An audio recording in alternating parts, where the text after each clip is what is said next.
मेरे प्यारे बच्चों, सुप्रभात। हमारे जितने भी शिक्षक बंधु और हमारे अभिभावक बंधु, प्रधानाचार्य बंधु इस वीडियो को देख रहे हैं। प्यारे बच्चों, आज हम आपके सामने हिंदी उत्तर पुस्तिका की वो कॉपी आपको प्रदर्शित कर रहे हैं जिसमें हमारे बच्चे टॉप 10 में आए हैं और इस प्रकार से अपने उत्तरों को उत्तर पुस्तिका में संकलित किया था ताकि उनको अधिकतम अंक मिला है। प्यारे बच्चों, बिल्कुल सच्चाई है, बिल्कुल सच्चाई है। मैं आपको आज उनके उत्तरों के जवाब की एक एक क्वेश्चन का उत्तर आपके सामने प्यारे बच्चों प्रदर्शित कर रहा हूं।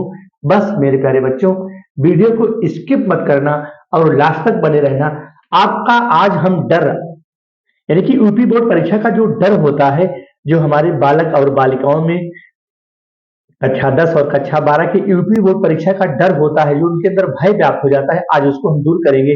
और इस प्रकार से दूर करेंगे प्यारे बच्चों कि आप अपनी परीक्षा में अच्छे से अच्छे अंक जो है ग्रहण करने में, यानी कि पाने में आप समर्थ हो जाएंगे।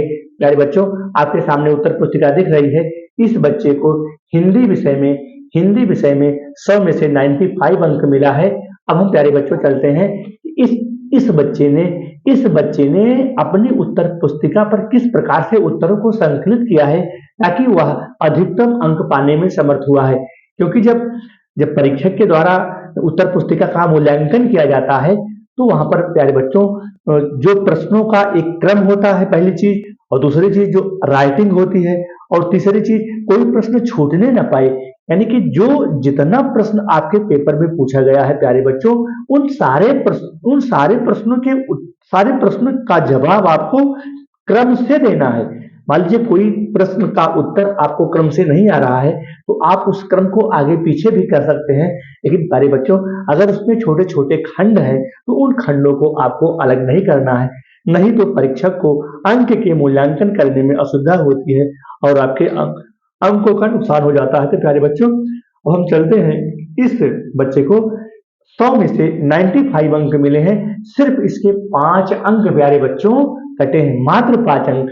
और इस प्रकार से आपको हम आज उत्तर पुस्तिका को लिखना सिखाएंगे कि किस प्रकार से आपको बिल्कुल सटीक और चुने हुए शब्दों में आपको आंसर देना है।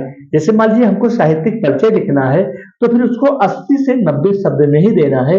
अगर मान लीजिए हमको साहित्यिक परिचय ज्यादा आ रहा है तो ऐसा नहीं कि उसको हम 2 पेज लिखें, भाई हमको 80 शब्द ही तो लिखना है, तो 80 से हम 90 शब्द के बीच में प्यारे बच्चों उसको हम अपनी उत्तर पुस्तिका में दर्शाएंगे और हमारा जो समय बचेगा हम दूसरे प्रश्न के उत्तर के जवाब पे उस समय को लगाएंगे। अब ऐसा नहीं है कि हमको कोई प्रश्न ज्यादा आ रहा है तो उसको हम 3 पेज लिख डालें और कोई प्रश्न आ ही नहीं रहा है तो उसको हम पूरा छोड़ दें। नहीं प्यारे बच्चों, हिंदी का विषय है, कोई प्रश्न आपको नहीं छोड़ना है, सभी उत्तरों के और समुचित आंसर आपको देने हैं। तो प्यारे बच्चों, इस वीडियो पर बने रहना, स्किप मत करना। आज आपको हम एक एक प्रश्न के जवाब को कैसे लिखना है, किस प्रकार से अपनी उत्तर पुस्तिका में संकलित करना है। प्यारे बच्चों, अभी आपके पास पर्याप्त समय है और आज देख करके हमें पूरा भरोसा है, पूरा विश्वास है कि आप भी मेरे प्यारे बच्चों, मेरे प्यारे बालिका, मेरे प्यारे बालक उन टॉप 10 में आने की क्षमता आप रखते हैं। और आज यह मेरा वीडियो देख करके आप प्यारे बच्चों टॉप 10 में आएंगे, मेरा भरोसा नहीं, मेरा पूरा आशीर्वाद है, मेरा पूरा पक्का विश्वास है। तो हम चलते हैं अपनी उत्तर पुस्तिका को प्यारे बच्चों खोलते हैं। जिस बच्चे ने इतने अंक हासिल किया है, आपके सामने प्यारे बच्चों ये उत्तर पुस्तिका रखी है। आप इसको जूम करके, आप इसको बड़ा करके एक एक लाइन को आप पढ़ सकते हैं। प्यारे बच्चों देख लीजिए, पहला प्रश्न बच्चे ने लिखा है, प्रश्नोत्तर नंबर 6, पंचलाइट की कहानी। और इस प्रकार से प्यारे बच्चों इसको उस परीक्षक के द्वारा पूरे 5 के 5 अंक दिए गए हैं, इसका आधा अंक भी प्यारे बच्चों काटा नहीं गया है।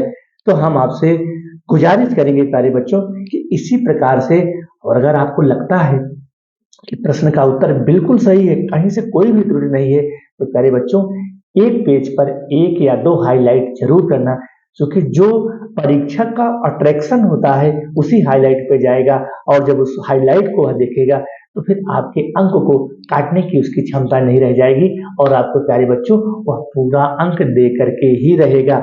इस बच्चे ने प्यारे बच्चों, इस बच्चे ने देखिए इस उत्तर पुस्तिका में प्रश्नोत्तर नंबर 6 को दर्शाया है एक कहानी के माध्यम से। फणीश्वर नाथ रेणु की कहानी है प्यारे बच्चों, और इसको इसने अपनी उत्तर पुस्तिका पर बहुत ही अच्छे और सुंदर राइटिंग में प्रदर्शित किया है। और उसको प्यारे बच्चों देखो ये पूरे के पूरे 5 अंक उसको प्राप्त हुए हैं। और इस बच्चे ने अगला प्रश्न लिखा है प्रश्नोत्तर नंबर 7। प्रश्नोत्तर नंबर 7 है प्यारे बच्चों, सत्य की जीत। सत्य की जीत कहानी को सत्य की जीत कहानी को भी इस बच्चे ने बहुत ही रोमांचक और अच्छे ढंग से प्यारे बच्चों प्रदर्शित किया है। और यहाँ भी देख लीजिए प्यारे बच्चों, यहाँ भी उसको पूरे के पूरे 5 अंक मिले हैं, यानी कि उसका राइटिंग पर आधा अंक भी नहीं काटा गया है। तो मेरे प्यारे बच्चों आपको डरना नहीं है, आपको अपने अंदर मोटिवेशन लाना है, आपको अपने अंदर सीक्वेंस लाना है। किस प्रकार से हम प्रश्नों का, कुछ बच्चे हमारे जो है डर जाते हैं, कुछ बच्चे 5-6 लाइन में उत्तर लिख देते हैं, कुछ बच्चे पूरा आधा अधूरा उत्तर छोड़ देते हैं, कहते हैं हमने पूरा लिखा। तो आज हमने प्यारे बच्चों यह विचार किया कि आपको हम ऐसे उत्तर पुस्तिका दिखाएंगे, ऐसे बच्चे हैं जो मेरे विद्यालय के टॉप 10 में प्यारे बच्चों आए हैं। आज हम इसीलिए हमने विचार किया, हमने गहन अध्ययन किया कि आज हम अपने बच्चों को ऐसी चीज को बताएंगे कि हमारे बच्चे भी टॉप 10 में आए और अपने विद्यालय का नाम, अपने घर परिवार का नाम, अपने माता पिता का नाम रोशन करे प्यारे बच्चों। और इस बच्चे ने प्रश्नोत्तर नंबर 8 लिखा है। प्रश्नोत्तर नंबर 8 प्यारे बच्चों जो संस्कृत का क्वेश्चन होता है, जो कि एक प्रश्न गद्य से पूछता है और एक प्रश्न पद्य से पूछता है। 2 नंबर का आपको प्यारे बच्चों संदर्भ में मिलता है। देखो इस बच्चे ने कितना सुंदर लिखा है प्यारे बच्चों, संस्कृत भाषा एवं महत्व नामक पाठ से। तो 2 नंबर बच्चे को यहाँ मिल गया, 5 नंबर बच्चे को इस व्याख्या पर मिल गया। टोटल देखो प्यारे बच्चों इस 7 नंबर परीक्षक ने इसको मुहैया करा दिया है। तो प्यारे बच्चों इस प्रकार से आपको प्रश्नों के उत्तर का जवाब देना है। अब बिल्कुल सीमित शब्दों में, ऐसा नहीं प्यारे बच्चों कि हमको प्रश्न बहुत ज्यादा तैयार है, बहुत ज्यादा आ रहा है तो उसको हम बहुत ज्यादा जगह में लिखने से आपको अधिक अंक मिल जाएगा, नहीं। आपको अपने टाइम को बांट करके सभी क्वेश्चनों पर प्यारे बच्चों आपको टाइम देना है, क्योंकि जब तक आप सभी क्वेश्चनों पे टाइम नहीं देंगे, अगर आपका एक भी क्वेश्चन छूट गया प्यारे बच्चों, तो वह आपका पूरा जो प्रश्न है, पूरे प्रश्न पे जितने अंक निर्धारित है सभी प्रश्नों को वो नुकसान कर देगा। देखिए प्यारे बच्चों इस बच्चे ने देखिए कितने क्रम से लिखा है। प्रश्नोत्तर नंबर 7 गद्य का था, अब प्रश्नोत्तर नंबर 8 इस संस्कृत दिग्दर्शिका पद्य का है।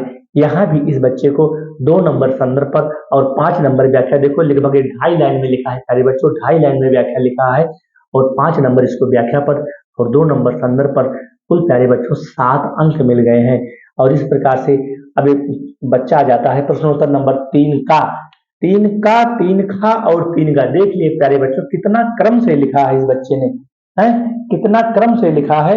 और 3 घा यानी कि प्यारे बच्चों यह प्रश्नोत्तर नंबर 3 जो आपके पेपर में पूछेगा, 10 नंबर का क्वेश्चन होता है, क्योंकि एक गद्यांश दिया होगा तुम्हारे गद्य संकलन से और उसमें से परीक्षक पूछेगा कि दिए गए गद्यांश के आधार पर निम्नलिखित 5 प्रश्नों के उत्तर दीजिए। तो पहला आंसर प्यारे बच्चों आपका रहेगा संदर्भ का, बाकी जो 4 क्वेश्चन तुम्हारे रहेंगे, 4 प्रश्न रहेंगे, उसी गद्यांश को पढ़ करके प्यारे बच्चों आपको 2 से 3 लाइन में आंसर देना है। अगर अंडरलाइन पूछता है तो उस अंडरलाइन की व्याख्या आपको 2 से 3 लाइन में प्यारे बच्चों करनी है।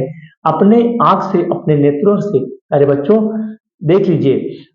अब इस बच्चे ने 3 का, 3 खा और 3 गा और 3 घा, देखिए कितना क्रम से लिखा है। और यहाँ पर प्यारे बच्चों ये देख लीजिए परीक्षक को अंक देने में भी तकलीफ नहीं हुई और 5 खंड का जो उसका मूल्यांकन बनता है टोटल अपना 10 अंक दे दिया। क्योंकि अगर यही खंड वो बाहर लिखता उसको प्यारे बच्चों 2-2 अंक अलग अलग देना पड़ता और उसको अंक को जोड़ने में भी असुविधा होती। तो वहां पर जो परीक्षक है प्यारे बच्चों अंक काट भी लेता है। कभी कभी मान लीजिए इसी में से का आप 2 खंड आगे बढ़ करके पेज में लिख दिया और 3 खंड यहाँ लिख दिया और 2 खंड आगे लिख दिया, तो वहां होता क्या है, फिर परीक्षक को देखना पड़ता है कि हमने इस खंड पर कितने अंक दिए हैं, कितने खंड पर दिए हैं, कितने अंक दिए हैं, और फिर जो अंक बचता है उसमें से वह अंक काट लेता है, क्योंकि प्यारे बच्चों उसको असुविधा होती है नंबर के मूल्यांकन करने में। तो प्यारे बच्चों इस प्रकार से आपको अब देखिए इस बच्चे ने प्रश्नोत्तर नंबर 4 लिखा है, कितना क्रम से लिखा है प्यारे बच्चों। और इस प्रकार से इस बच्चे को भी यहाँ पर जो 10 अंक पूरे मिले हैं, क्योंकि यह जो प्रश्न है, यह प्रश्न काव्यांजलि के पद्य पाठ का है, क्योंकि जो प्रश्नोत्तर नंबर 3 होता है गद्य होता है, प्रश्नोत्तर नंबर 4 जो होगा आपका वह पद्य का होगा। यहाँ भी इस बच्चे ने संदर्भ लिखा है और रेखांकित अंशों की व्याख्या करते हुए प्रश्न को आगे बढ़ाते हुए यहाँ भी उसको 10 अंक प्यारे बच्चों मिले हैं। अब हम आगे देखते हैं प्रश्नोत्तर नंबर 5 प्यारे बच्चों। अब आ जाता है हमारा साहित्यिक परिचय का। जो आपने एक साहित्यिक परिचय पद्य का पढ़ा होगा, एक साहित्यिक परिचय आपको गद्य में से देना होगा। 3 साहित्यिक परिचय पूछता है, तो आपके पेपर में 3 पूछेगा गद्य का, 3 पूछेगा पद्य का, उनमें से आपको एक का आंसर संक्षिप्त जीवन परिचय देने के साथ साथ प्यारे बच्चों थोड़ा सा 3 से 4 लाइन में आपको उनका जीवन परिचय बता देना है। उसके बाद सीधे आपको उनकी साहित्यिक रचनाओं पे आ जाना है प्यारे बच्चों। और देख लीजिए आप इस बच्चे को यहाँ भी इसको 5 अंक मिले हैं। इस बच्चे ने किस प्रकार से उनकी जन्म तिथियों पर और किस प्रकार से उनकी रचनाओं पर हाईलाइट किया है कि परीक्षक को के अंक काटने की हिम्मत प्यारे बच्चों नहीं हुई। तो हम आपसे गुजारिश करेंगे और निवेदन करेंगे प्यारे बच्चों कि आप भी जो यूपी बोर्ड 2024 की परीक्षा होनी है प्यारे बच्चों, जो यूपी बोर्ड 2024 हाई स्कूल और इंटरमीडिएट की परीक्षाएं होनी है, आप भी अपनी उत्तर पुस्तिका पर इस चीज को कंठस्थ कर लीजिए, इस चीज को आप देख लीजिए और विचार कर लीजिए कि किस प्रकार से सीमित समय में अपने प्रश्नों के उत्तर को आपको अपनी उत्तर पुस्तिका पर संकलित करना है। और चूंकि आपका जो विकास होगा, आपकी जो परफॉर्मेंस होगी, वही उत्तर पुस्तिका के द्वारा परीक्षक के द्वारा किया जाएगा। तो प्यारे बच्चों अब हम चलते हैं अगले पेज पर और इस प्रश्न को भी आपको देखना है बिल्कुल। अगर आप वीडियो को स्किप कर देंगे तो चीजें आपको समझ नहीं पाएंगे, क्योंकि प्यारे बच्चों इस चैनल पर, इस यूट्यूब चैनल पर बहुत सारे भ्रांतिक लोग आते हैं और आपको भ्रमा के चले जाते हैं। तो आज हम जो चीजें आपको बता रहे हैं बिल्कुल सच्चाई की चीजें बता रहे हैं। इस प्रकार से आपको अपने उत्तरों को दर्शाना है प्यारे बच्चों। ये प्रश्नोत्तर नंबर 5 बच्चे ने लिखा है खंड का साहित्यिक परिचय, यानी कि एक साहित्यिक परिचय इसने गद्य का लिखा और दूसरा साहित्यिक परिचय पद्य का लिखा। तो देख लीजिए प्यारे बच्चों किस प्रकार से इस बच्चे ने हाईलाइट किया है और 1.5 पेज में यानी कि लगभग 80 से 85 शब्द में ही अपने आंसर को पूरा कर दिया। और यहाँ पर भी इस बच्चे को 5 अंक पूरा मिल गए हैं। प्यारे बच्चों आज आपको हम वह तजुर्बा बता रहे हैं, वह चीजें बता रहे हैं जिस चीज को आज इस यूट्यूब चैनल पर किसी भी शिक्षक के द्वारा शायद बताया न गया हो। क्योंकि हम भी एक शिक्षक हैं और एक शिक्षक होने के नाते मेरा दायित्व बनता है कि हम अपने बच्चों के भय को, अपने बच्चों के डर को बिल्कुल अभी से हम तत्पर हैं, अभी से हम लगे हैं कि जो आपकी 2024 की यूपी बोर्ड की परीक्षा होनी है, फरवरी में संभवतः होना है, बिल्कुल आपका डर, आपका भय आपके मन से निकल जाए और इस प्रकार से आप उत्तरों को संकलित करने में प्यारे बच्चे सफल हो जाएं। देख लीजिए प्यारे बच्चों यहाँ पर बच्चे ने लिखा है, ठीक है, यहाँ पर लिखा है रस, जो संयोग श्रृंगार है। और यहाँ पर भी बच्चे को पूरे अंक 2-2 नंबर, जो रस, छंद और अलंकार आता है 2-2 नंबर का आता है प्यारे बच्चों। यहाँ पर भी इस बच्चे को रस पर और अलंकार पर भी पूरे के 2 अंक मिले हैं। और प्यारे बच्चों यहाँ पर देख लीजिए इसने छंद लिखा है, दोहा छंद इसको आता है। कितना सुंदर वर्णन देखो प्यारे बच्चों, एक पेज में लिखा है।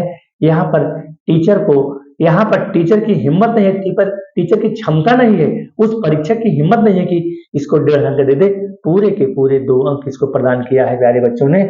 और यहाँ पर इस बच्चे ने क्या लिखा है, व्यवसाय के लिए प्राप्ति हेतु आवेदन पत्र। प्यारे बच्चों 5 नंबर का आवेदन पत्र भी पूछेगा। कुछ बच्चे डर के मारे आवेदन पत्र नहीं लिख पाते हैं। और आप देख लीजिए इस बच्चे ने एक ही पेज में किस प्रकार से लिखा है, सेवा में प्रबंधक लिखा है, अपने बैंक ऑफ इंडिया को लिखा है और विषय लिखा है। और यहाँ पर 5 से 6 लाइन में अपना इसने आवेदन पत्र पूरा कर दिया प्यारे बच्चों और उसको 5 अंक पूरे के पूरे मिल गए। इधर देखिए प्यारे बच्चों लाजवाब आंसर दिया है इस प्यारे बच्चे ने। लाजवाब आंसर। प्यारे बच्चों, अधिकतम अंक प्राप्त करने का यही एक तरीका है कि जो भी आपके छोटे प्रश्न होंगे, जो भी व्याकरण के प्रश्न होंगे प्यारे बच्चों, उसको क्रम से लिखना है। अगर आपने उसका क्रम चेंज कर दिया तो परीक्षक को मूल्यांकन करने में असुविधा होती है प्यारे बच्चों, क्योंकि हमने तो प्यारे बच्चों जो उत्तर पुस्तिका है उसका मूल्यांकन किया है। एक बार वहां अंदर प्रश्न देना पड़ता है, फिर कवर के पेज पर प्यारे बच्चों अंक को चढ़ाना पड़ता है। अगर आपने मान लीजिए कोई प्रश्न उत्तर नंबर 4 है, उसमें 5 खंड है, आपने 3 खंडों का आंसर पहले दे दिया, 2 खंडों का आंसर 3 पेज बाद दे रहे हो प्यारे बच्चों, तो फिर हमको वही पेज पलट के फिर देखना पड़ता है कि हमने इसके 3 खंडों पर कितने नंबर दिए हैं, कहाँ दिए हैं, और 2 खंडों पर हमको कितने नंबर देना है। फिर अंदर से हम बाहर के पेज पर आते हैं तो प्यारे बच्चों वहां फिर आपका नंबर कम हो जाता है। और जब यही खंड प्यारे बच्चों इकट्ठा मिल जाते हैं, पांचों खंड, अगर पांचों खंड मिला करके 5 नंबर के हैं, तो हम अपनी सुविधा के लिए सीधे एक एक नंबर न देने के बजाय 5 अंक परीक्षक आपको सीधा दे करके अपना टाइम बचा करके आगे बढ़ जाता है प्यारे बच्चों। यही चीज आपको बहुत सारे यूट्यूबर नहीं बताते हैं, क्योंकि हम एक परीक्षक भी है प्यारे बच्चों, हम भी उत्तर पुस्तिका का मूल्यांकन करते हैं। इस प्रकार से आपको यह चीजें बताने में मैं अच्छे तरीके से पेश आ पा रहा हूं प्यारे बच्चों, क्योंकि हमने उत्तर पुस्तिकाओं का मूल्यांकन किया है और हम एक परीक्षक की क्या भूमिका होती है अंक देने में, उसको हमको बखूबी से पता है प्यारे बच्चों। अब इस प्रकार से इस व्याकरण के खंडों के प्यारे बच्चों देख लीजिए, इस बच्चे ने कितना क्रम से और कितना 2-2 3-3 लाइन छोड़ के दिया है कि अगर हमारी कलम ऐसे ऐसे चलती रहे तो कहीं भी एक क्वेश्चन छूटने नहीं पाएगा। प्यारे बच्चों, हमको पूरा भरोसा, पूरा विश्वास है कि आज आपने इस वीडियो को देख करके आपके मन का जो पूरा डर है, जो पूरा भय है, यानी कि यूपी बोर्ड की परीक्षा को लेकर के सारा भय, जो प्यारे बच्चे हमारे हाई स्कूल के हैं, कक्षा 10 के हैं, वो तो बेचारे नए होते हैं प्यारे बच्चों, उनके अंदर बहुत डर पैदा हो जाता है। बिल्कुल डरे नहीं, और बिल्कुल प्यारे बच्चों डरे नहीं, एकदम निडरता के साथ, बिल्कुल परिश्रम के साथ, इस प्रकार से जिस प्रकार से हम आपको उत्तर पुस्तिका दिखा रहे हैं, इसी प्रकार से आप प्यारे बच्चों लिखने की प्रैक्टिस कर लीजिए। मेरा भरोसा ही नहीं, पूरा विश्वास है, अगर आपका 95 से एक भी अंक कम नहीं आ सकता, ये मेरा दावा ही नहीं, पूरा विश्वास है प्यारे बच्चों। और लेकिन आपको दर्शाने के लिए प्यारे बच्चों इसी प्रकार से आपको दर्शाना होगा। अब देख लीजिए प्यारे बच्चों, कितना सुंदर निबंध प्यारे बच्चे ने इस प्यारे बच्चे ने लिखा है। आप देख लीजिए मेरे प्यारे बच्चों, कितना सुंदर निबंध। प्रश्नोत्तर नंबर 14, ये 9 नंबर का निबंध होता है, और इसकी राइटिंग पर और इसके हाईलाइट को देखते हुए इस बच्चे को प्यारे बच्चों पूरा 9 अंक इस निबंध पर भी दे दिया गया है। अब देखिए, इसने 5 बिंदुओं में अपने निबंध को समझाया है, यानी कि परीक्षक को 5 बिंदुओं पर दे करके फिर प्रस्तावना लिखा है, फिर पर्यावरण प्रदूषण का अर्थ लिखा है, फिर पर्यावरण के कारण लिखा है। मेरे प्यारे बच्चों, प्यारे बच्चे क्या करते हैं, बार बार वीडियो को स्किप कर देते हैं, बार बार वीडियो को आगे बढ़ा लेते हैं, तो चीजें आपकी समझ में नहीं आती हैं। अगर इस प्रकार से मेरे प्यारे बच्चों, अगर मेरा वीडियो आपको अच्छा लगा हो तो सब्सक्राइब करना, लाइक करना, ताकि हमारा अगला वीडियो आपको फिर इसी नोटिफिकेशन के साथ मिल जाए। देख लीजिए प्यारे बच्चों, अभी वायु प्रदूषण लिखा है, फिर जल प्रदूषण लिखा है, फिर ध्वनि प्रदूषण लिखा है, फिर रासायनिक प्रदूषण लिखा है। यानी कि परीक्षक की क्षमता नहीं है कि इस बच्चे को 8.5 अंक दे दे, और उस परीक्षक ने प्यारे बच्चों पूरा इसको यहाँ पर देख लीजिए, प्रदूषण के निवारण भी इस बच्चे ने लिखा है, और यहाँ पर उपसंहार लिखा है, यानी कि पूरे निबंध का निचोड़ भी लिखा है।